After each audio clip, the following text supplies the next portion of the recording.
Yes? If you want in, you gotta pay the membership fee like everyone else. You were invited? Yeah, not a chance. You're a lost kid. Go home.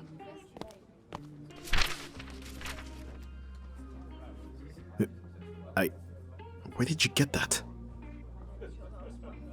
Alright, get in here, quickly. You're already an hour late, and Miss Rose isn't someone you want to keep waiting. Come on.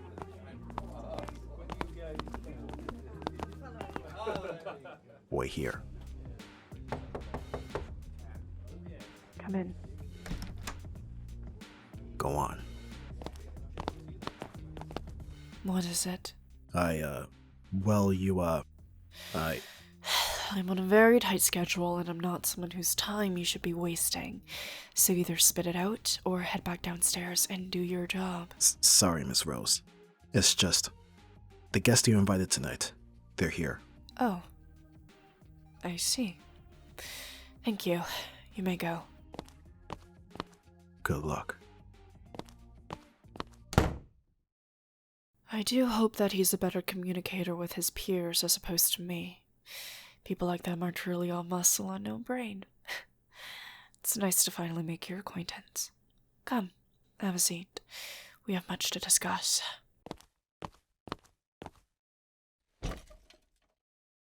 Thank you for making it on such short notice, by the way. I'm sure receiving a letter dictating the true nature of your father's whereabouts from a complete stranger leaves much to be desired, but nevertheless, I appreciate your cooperation. No, your father mentioned that you were a lovely specimen, but the man certainly needs a change in perspective if lovely is the only word he can come up with to describe you.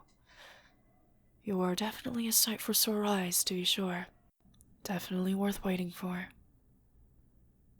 Ah, yes. Apologies, I'm getting ahead of myself. We haven't even done introductions. Drink? I'm sure you've surmised by now, I am Anastasia Rose, the owner of the nightclub you're standing in, Aura. However, given your upbringing, I'm sure you've heard of the Rose name before, correct? Yes, well, I'm happy to report that most of them are true. Particularly the one about me being the mastermind of a crime syndicate. Oh, come now, sweet thing, don't tell me you truly believe that men have a monopoly on crime. No, that most certainly is not the case. Although my counterparts are a bit more open with their clandestine inclinations, shall we say. I much prefer being discreet. Ah, yes, well, I suppose that can be a little jarring. In terms of that, I do have, or well, had a partner that became the face of the operation when I took over, in case anyone we encountered took issue with my gender, which subsequently leads us to this conversation. I don't take any pleasure in being the one to tell you this, but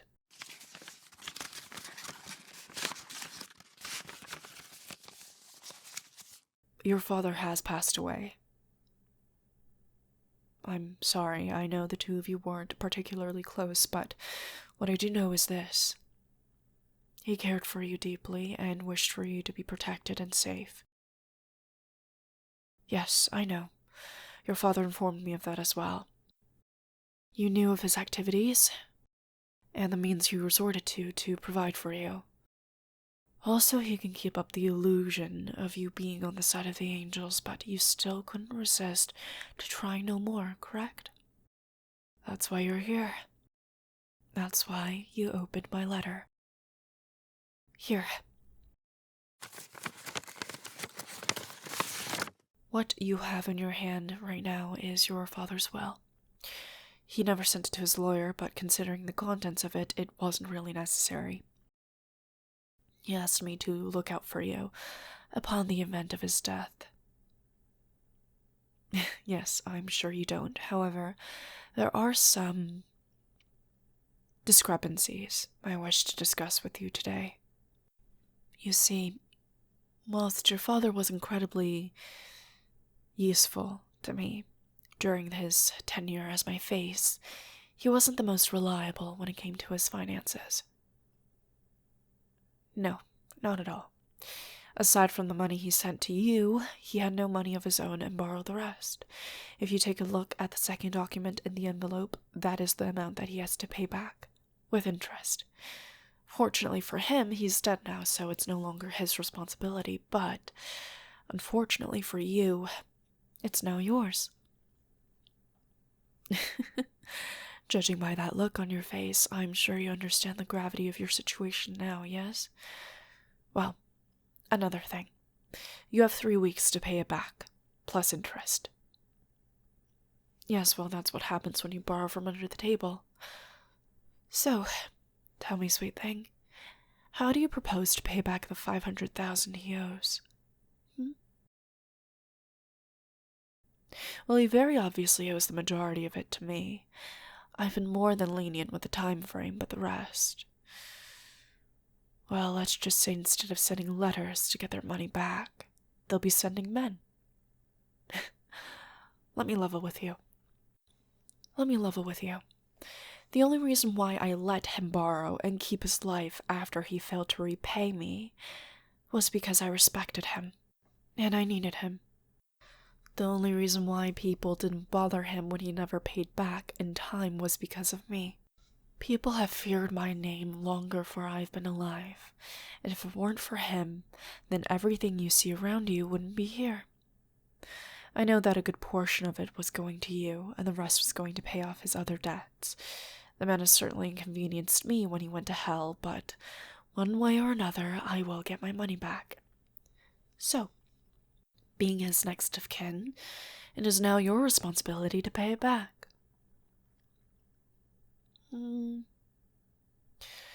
Well, I suppose you can refuse to pay it. After all, that is your prerogative.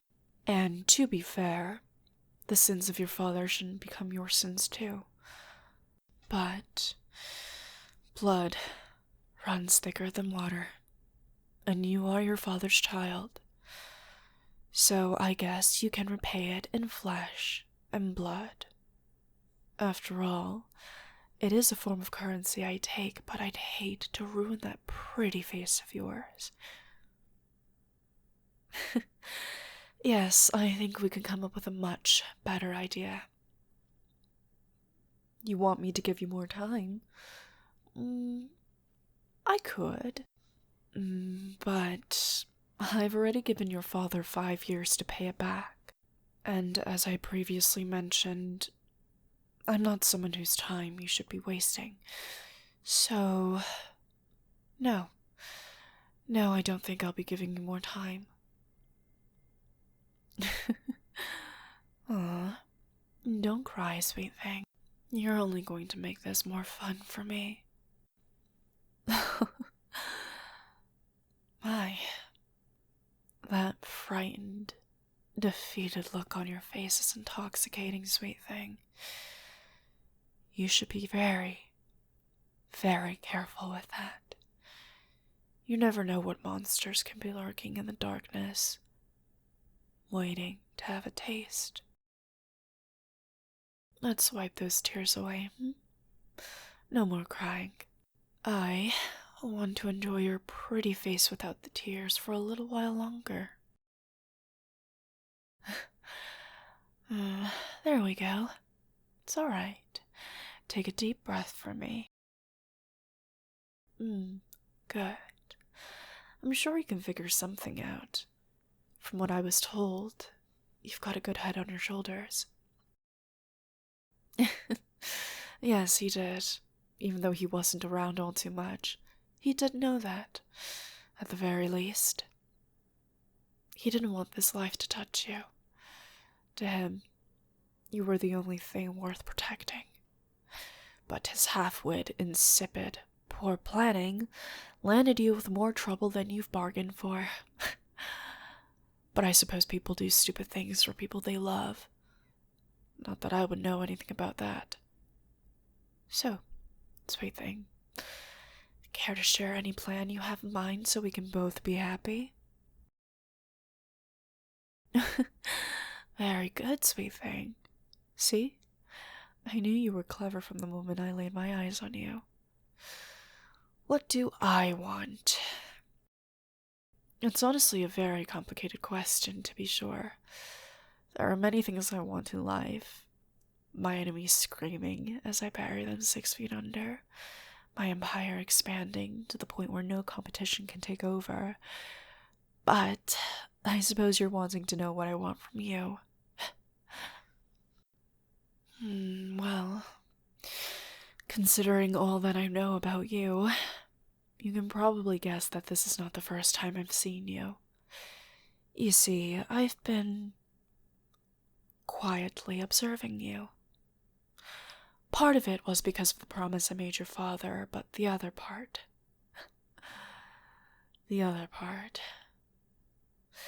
I suppose, but my being a bit of a creep is the least of your worries right now, wouldn't you agree? And besides, it comes from a good place. Even though he did his best to keep you out of it, as I said, blood runs thicker than water, meaning no matter how far you run, there will always be someone chasing after you, looking for you, trying to use you as leverage against him. And in fact, since word of his passing is starting to travel, a target on your back glows brighter still. You are now being seen as the new competition, even though your record is completely spotless. People will have their opinions and predispositions, and it's going to land you in the clutches of something or someone undesirable. So, here's what I want. In exchange for wiping your debt clean, I want you to be mine.